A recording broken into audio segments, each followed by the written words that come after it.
Konflik yang meningkat antara Rusia dan Ukraina menyita perhatian dunia belakangan ini dan Ukraina Timur telah menjadi lokasi perang proksi antara kedua negara. Pertanyaan yang muncul, kenapa Rusia invasi Ukraina?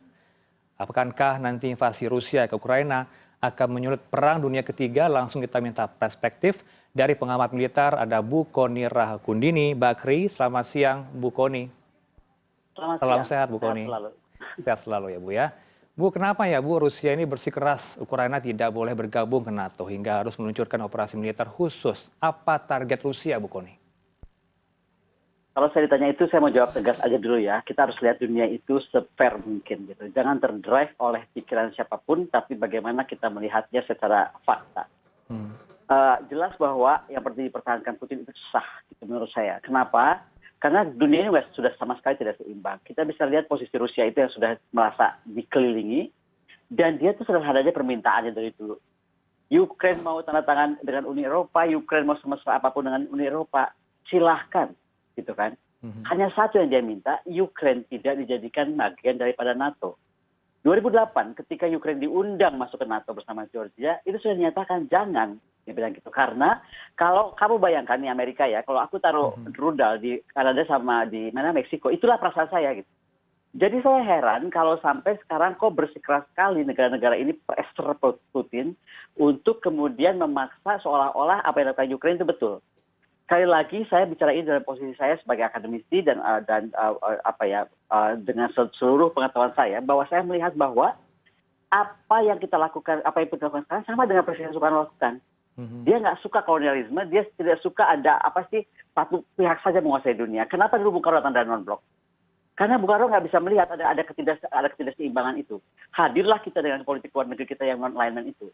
Tapi non-alignment itu bukan saja harus bebas, tetapi harus aktif. Makanya saya agak upset gitu ketika melihat bahwa kenapa di PBB dinyatakan seolah-olah kita itu menghakimi posisinya Rusia gitu. Indonesia ini lupa apa sejarah ya. Coba buka Jane Sentinel ya. Kita itu bisa menang terhadap Belanda. Kita itu bisa menyerang dan mendapatkan Papua gitu kan. Itu karena bantuan Rusia besar-besaran kita menjadi tentara terkuat di bumi bagian selatan. Dan jangan salah pada saat yang bersamaan Presiden Soekarno pun bisa memainkan peran, kita bisa mempunyai reaktor 3 Mark, itu reaktor multipurpose, reaktor di Bandung, 100% dibayar oleh Amerika Serikat. Jadi Bung Karno itu dalam pernyataan non-alignment-nya betul-betul main cantik gitu, dia pegang dua-duanya. Tidak seperti hari ini, saya mau tanya apa untungnya kita sedang bela Ukraine? Oke? Yang kedua, dunia ini harus balance. Ini sudah tidak balance. Saya selalu bilang dari awal ini terjadi, posisi Rusia itu seperti Indonesia hari ini. Coba kita lihat Indonesia. Kita dikelilingi oleh 5 power defense arrangement. Sebut, ada Singapura, ada Brunei, ada Malaysia, you name it lah. Semua negara 5 power defense arrangement. Kemudian ada apa lagi? Ada The Quad. India masuk sana, ada Jepang masuk sana, ada Australia masuk sana. Tambah lagi AUKUS. Ada UK masuk sana, ada Australia di sana. Kita tuh terkepung oleh menurut saya, tinggal perlu satu hentakan saja itu menjadi fakta Indo-Pasifik. Kita yang memiliki kawasan dan kita harus menguasai kawasan kita. Itu yang sedang dibuat oleh Presiden Putin. Ini Eropa loh gitu. Ngapain sih gitu?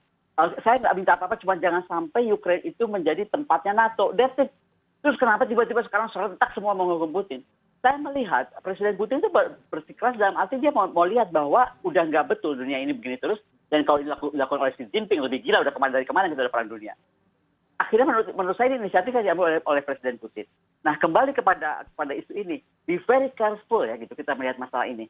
Even Timur Tengah sekarang sudah duduk bersama Israel untuk membuat fakta pertahanan Timur Tengah plus Israel.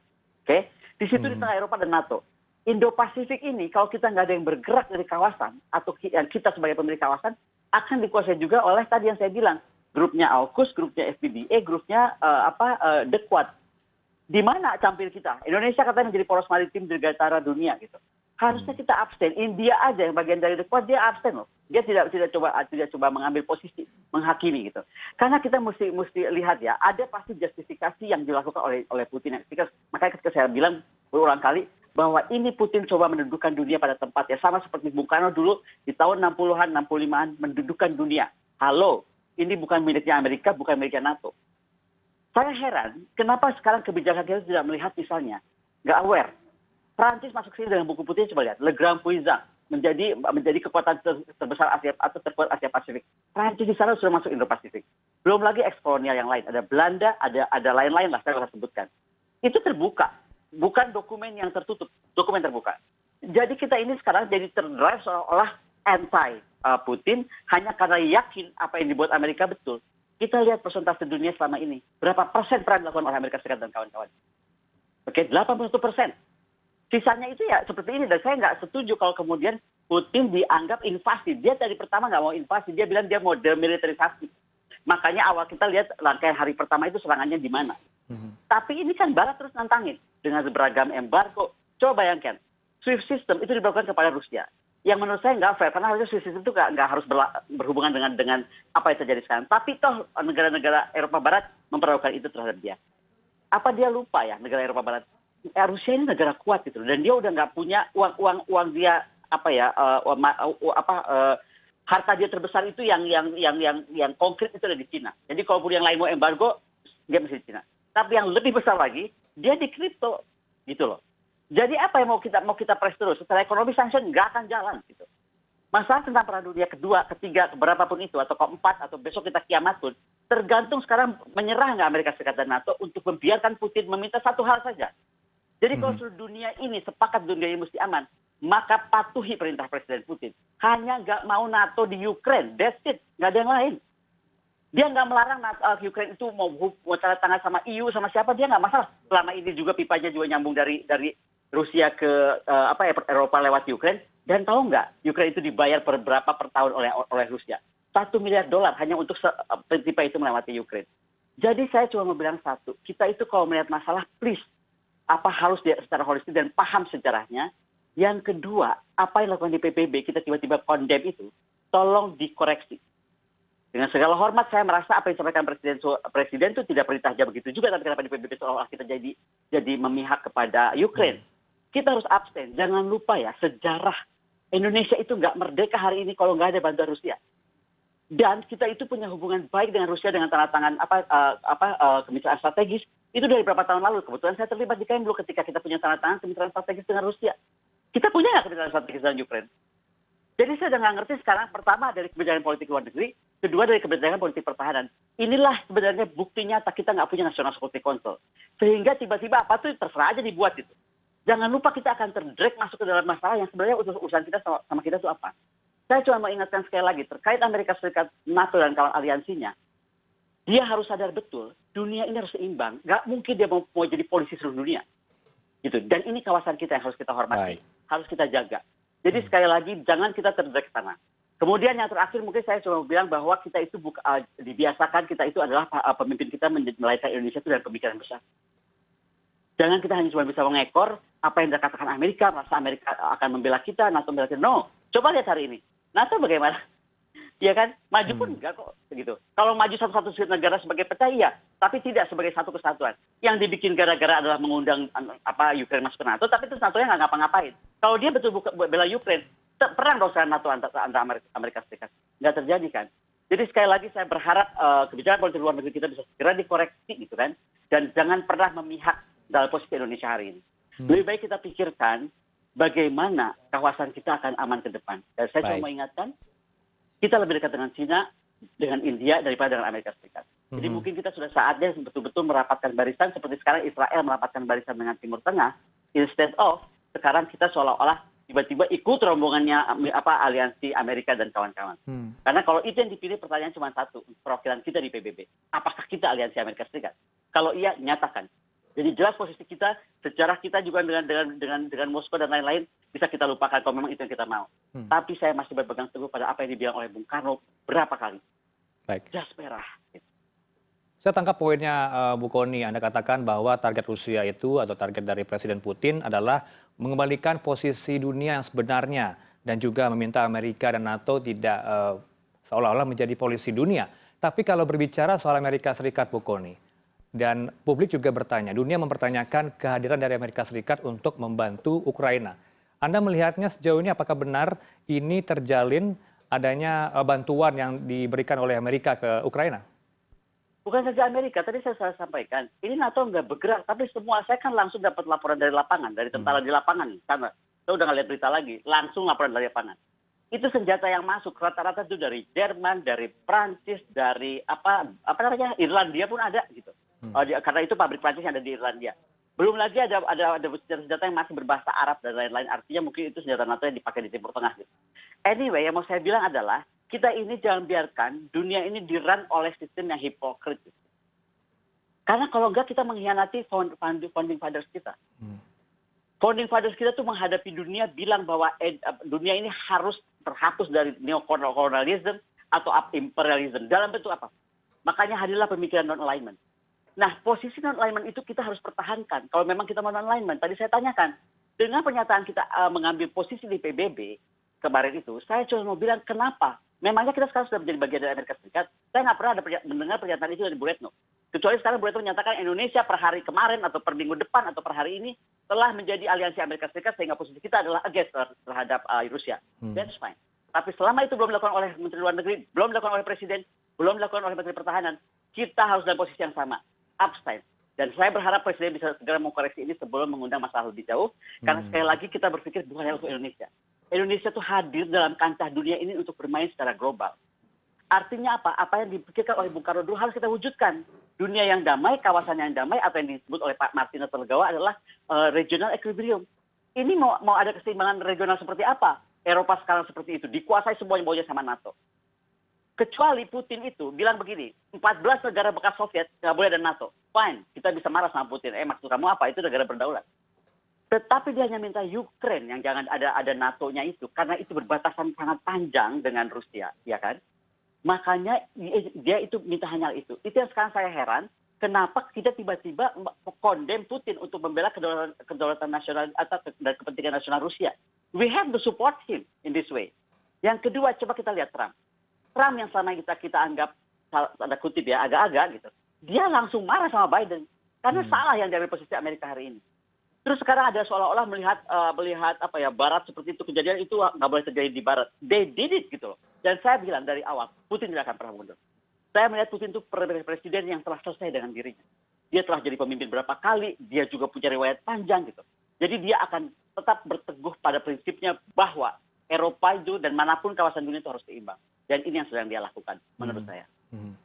Bu Kony, sebelum beberapa jam dari Rusia atau Vladimir Putin ini mengumumkan operasi militer ke Ukraina ini, sempat ada pandangan bahwa menyatakan Amerika Serikat menuding Moskow, kemudian Beijing menggalang kekuatan untuk menciptakan tatanan dunia yang sangat tidak liberal. Apakah krisis Ukraina-Rusia menjadi tantangan besar bagi Tiongkok dan banyak seginya itu, Bu Kony? Begini, kalau soal tantangan ya, saya sudah bilang tadi seberapa besar Presiden Amerika dan juga NATO dan aliansinya itu akan semakin keras terhadap Putin. Sekarang bayangkan, Jerman yang selama ini juga membangun Nord Stream 2, itu kan investasi mahal. Itu tiba-tiba pede betul untuk tidak lagi menerima oil dan gas dari Rusia. Pertanyaan saya, berapa lama dia akan tahan atau Eropa akan tahannya? Yang kedua, memangnya Rusia tidak dekat dengan Cina? Dia sangat dekat. Sekarang semua yang tidak dibeli oleh Eropa Barat itu pasti akan dibeli oleh Cina. Dan itu artinya Cina akan punya strategic petroleum dan gas reserve. Itu yang pernah Cina punya. Makanya selama ini orang bilang Cina akan mengalahkan Amerika, sama terang-terang aja. Enggak, selama dia nggak punya SPR, SPG. Nah, tapi sekarang apa yang terjadi? Kita seperti memberi amunisi. Makanya tadi saya bilang, ini semua bisa terdrive menjadi peran dunia ketiga kalau kita di kawasan itu hanya jadi penonton. Atau hanya tiba-tiba ikut-ikutan gitu. Oh, ternyata Amerika begini, kita ikut Amerika. Atau saya nggak tahu tekanan apa, karena hari pertama PBB kita masih absen loh. Saya nggak tahu apa yang terjadi dalam waktu kemarin sedemikian cepat itu, tiba-tiba sekarang kita menjadi memihak menyalahkan Rusia gitu. Jadi itu yang pertama mesti dianulir oleh Indonesia, oleh Presiden kalau bisa. Yang kedua saya ingin tahu sebenarnya kita ini mau kemana politik luar negeri kita. Kita nggak bisa jadi negara ini menjadi bingung terus. Politik luar negeri kita itu akan menentukan politik pertahanan kita. Sekarang persenjataan yang dibeli semuanya ini, kalau kita memang bloknya semua blok NATO, terpikirkan nggak kalau ada apa-apa kita bisa diembargo selesai negara ini? Itu yang saya selalu bilang, kenapa sih Menhan kita tuh nggak bisa seperti Menhannya India? Katsa itu diperlakukan untuk India juga, dia nggak boleh lagi beli Sukhoi. Tapi Menhan India itu bersikeras, enggak, saya perlu punya Sukhoi gitu. Nah ini yang harus dilakukan, bukannya tiba-tiba kita sekarang beli semuanya produk NATO. Prancis lah, Jepang lah, apalagi tadi UK, semua yang kita beli masif ini yang anggarannya akan gila-gilaan ini semuanya itu blok Barat. Makanya tadi saya ulang lagi, apa betul kemudian politik luar negeri kita telah berpihak kepada Amerika dan kawan-kawan? Kalau itu harus dinyatakan, jadi rakyat nggak bingung dan posisi kita pun nggak bingung. Kita menjadi artinya kita bandwagoning atau kemudian menjadi part of NATO, part of US dan aliansinya. atau dalam bahasa mereka itu adalah coalition of the willing. Di luar itu tuh kita dianggap coalition of the non-willing. Nah, itu yang sekarang kita mesti luruskan. Tapi kembali apa yang dilakukan Putin, dia sedang mencoba menyeimbangkan dunia. Sudah nggak fair sama sekali apa yang dilakukan, dan itu yang sebenarnya Indonesia harus stand up kalau memang kita masih berpikir tentang non-alignment. Stand up-nya Indonesia ini seperti apa nantinya? Kalau kita tahu bahwa ini kan Oktober nanti akan ada G20, Indonesia sebagai presidensi. Apa yang akan dibawa Indonesia nantinya? Bu Kony, kalau Anda katakan perlunya stand up dari Indonesia juga. Saya rasa kita nyatakan pertama kita tidak memihak, kita lihat tahu sejarahnya kenapa itu Ukraine ini bermasalah, dan itu juga ada pengaruh politik domestik Ukraine yang menurut saya PR oleh Presiden Ukraine yang diselesaikan. Bagaimana mungkin dia bisa mengatur negara yang timur dan baratnya nggak nyambung gitu. Nggak usah ada Putin pun bisa bubar itu negara, menurut saya. Nah, apa yang dilakukan oleh Pak Jokowi harusnya adalah pertama kita abstain karena kita non-blok tadi. Apakah kita masih non-alignment itu mesti dijawab dulu ya Presiden. Kalau masih non-alignment, kita mesti bilang saya sepakat bahwa dunia ini harus balance. Dan apa yang dilakukan Putin saya kira itu adalah membalance dunia. Makanya sekarang kita kembali ke Indo-Pasifik. Sudah betulkah apa yang dibuat oleh Amerika dan kawan-kawannya dengan adanya AUKUS, dengan adanya The Quad, adanya FPDA? Sudah tepatkah untuk buat kawasan kita? Kalau tidak, kita harus bersatu dengan negara tetangga terdekat, dengan India, dengan China, ya kan? Dengan Australia, harusnya Australia itu ikut kita, tapi terserah kalau dia nggak mau gitu kan. Bahwa kita itu membangun kekuatan kawasan. Dan ASEAN nggak bisa dibelah-belah dengan FPDA background, dengan The Quad background, dengan AUKUS background yang saya nggak tahu apa.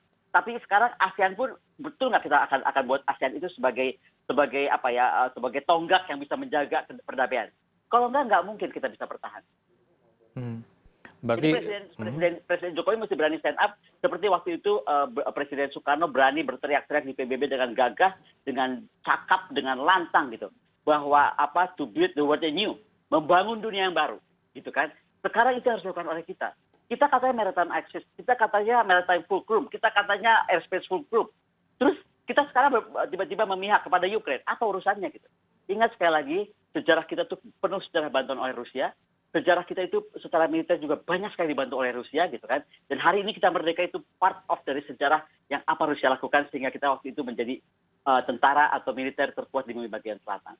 So be very careful. Paling gampang itu posisi kalau nggak tahu mau kanan ke kiri udah tengah aja gitu. Diam aja. Harusnya itu, bukan tiba-tiba memihak. Dan sekali lagi karena saya terlibat di saat penandatanganan strategic cooperation dengan Rusia, saya tahu betul banyak sekali poin-poin kita yang mesti kita terus pertahankan dengan Rusia, karena Rusia itu kawan dan mitra yang sudah lama sekali bersama Indonesia berjalan. Saya kira itu. Baik, terakhir Bu Kony, saya penasaran yang membuat ini Pak Jokowi seakan-akan tidak kelihatan begitu tegas ya. Kita tahu bahwa Menlu Bu Retno sudah menelpon berkomunikasi dengan Menlu Rusia dan juga Menlu Ukraina agar bisa dilakukan sebuah diplomasi atau perdamaian. Tapi bagaimana dari sikap Pak Jokowi ini harus seperti apa nantinya jika Anda katakan tadi kita tidak boleh memihak di salah satu sisi karena bebas aktif. Kalau Anda perspektifnya seperti apa? Jadi saya sudah jelaskan bahwa posisi Pak Jokowi itu harus seperti Bung Karno. Bung Karno. Stand up for his belief. Jangan cuma Soekarno wannabe, tapi betul-betul bersikap dan punya PD gitu, punya keilmuan ya, punya pengetahuan geopolitik yang baik sehingga tahu sikap seperti apa yang mesti diambil gitu. Jadi itu aja pelajarannya. Gampang sekali lah. Pokoknya kalau kita lupa hari ini kita condemn Ukraine, hati-hati loh. Itu kasus Timur Timur, apa bukan sama? Kita dianggap invasi, padahal kita sedang menolong waktu itu adalah bagaimana si Timur Timur ini sudah minta tolong, dia merasa sudah sangat tertekan dan kita diminta bantuan oleh Amerika Serikat untuk menolong rakyat Timur Timur waktu itu. Apa kemudian ketika keinginan sudah tercapai kita dianggap invasi? Jenderal-jenderal kita termasuk Pak Prabowo dianggap apa? Pelanggar human rights. So be very careful with the United States, be very careful with NATO. Boleh aja kita berteman dengan siapapun, itu harus. Tetapi apa yang ditunjukkan Putin sudah betul. Berapapun teman kita, seberapapun kita dekat, yang paling penting adalah kepentingan nasional kita apa. Apa kepentingan nasional kita capai dengan sekarang kita membela Ukraine. Gitu. Baik, singkat saja Bu Kony, apa yang sebenarnya membuat Pak Jokowi ini masih belum bersikap tegas? Saya kira kalau Pak Jokowi tidak bersikap tegas karena beliau sedang asik, sedang nggak memikirkan apapun kecuali ibu kota negara. Saya nggak tahu kenapa. Yang kedua juga menjadi sensitif ketika ada rombongan TNI berdiskusi tentang tidak setuju kepada ibu kota negara lalu curhat di publik. Itu saya juga aneh gitu. Karena menurut saya apapun yang disampaikan oleh rakyat Indonesia mereka berhak menyampaikan. Apalagi itu di WhatsApp gitu dan apalagi oleh TNI kita gitu. Jadi harusnya siapapun yang berseberangan itu didengarkan. bukan di exile gitu. Seolah-olah kalau ada yang tidak setuju atau tidak sepakat itu dianggap jadi musuh. Itu yang mungkin harus jadi perhatian Pak Jokowi. Kedua itu kan, kita itu udah jadi tidak menjadi negara normal. Kita tidak punya National Security Council. Coba cek semua presiden dunia ini, apalagi negara besar, itu pasti punya namanya National Security Council. Even Taiwan yang disebut negara bukan negara, itu punya National Security Council. Apa sih itu fungsi National Security Council? Dia fungsinya bukan seperti KSP. Dia fungsinya bukan seperti Sekap. Dia itu fungsinya sebagai badan yang betul-betul menjadi penasihat utama presiden ketika memutuskan tentang hubungan internasional, tentang hubungan pertahanan dan security, dan tentang intelijen. Jadi semua itu yang disampaikan itu betul-betul A1 dari kajian akademisi dicampur kajian-kajian KL terkait. Bukan tiba-tiba hanya bisik-bisik memutuskan sesuatu. Nah, sekali lagi National Security Council ini bisa sangat bisa sangat inward looking, bisa sangat outward looking. Dan itu yang saya harapkan bahwa Wantanas atau National Security Council ini harus segera diwujudkan. Saya nggak mengerti hari ini Presiden Jokowi setelah terpilih menjadi presiden 2 kali, tapi tetap National Security Council tidak pernah dilihat, padahal itu yang paling penting untuk presiden. Jadi tidak boleh lagi ada kejadian seperti ini, jumping to conclusion seolah-olah kita membela Ukraine, sementara kita nggak tahu apapun tentang Rusia dan latar belakangnya, tidak mencoba memahami apa posisi Putin, dan yang paling penting kita melupakan posisi Bung Karno dengan segala sejarah perjuangannya untuk membuat Indonesia itu non-alignment dan tetap pada posisi membalance atau menyeimbangkan dunia. Itu yang harus Pak Jokowi lakukan. Baik, kita tunggu sikap tegas dari Indonesia, apalagi sebentar lagi akan menjadi presidensi G20 Oktober mendatang, dan tentunya kita harapkan situasi akan semakin kondusif, tidak menyulut ya Bu ya, invasi militer menjadi perang dunia ketiga. Terima kasih atas perspektif Anda, Bu Kony Rahakundini Bakri bersama CNN Indonesia News Hour. Selamat siang, salam sehat. Selamat siang, terima kasih.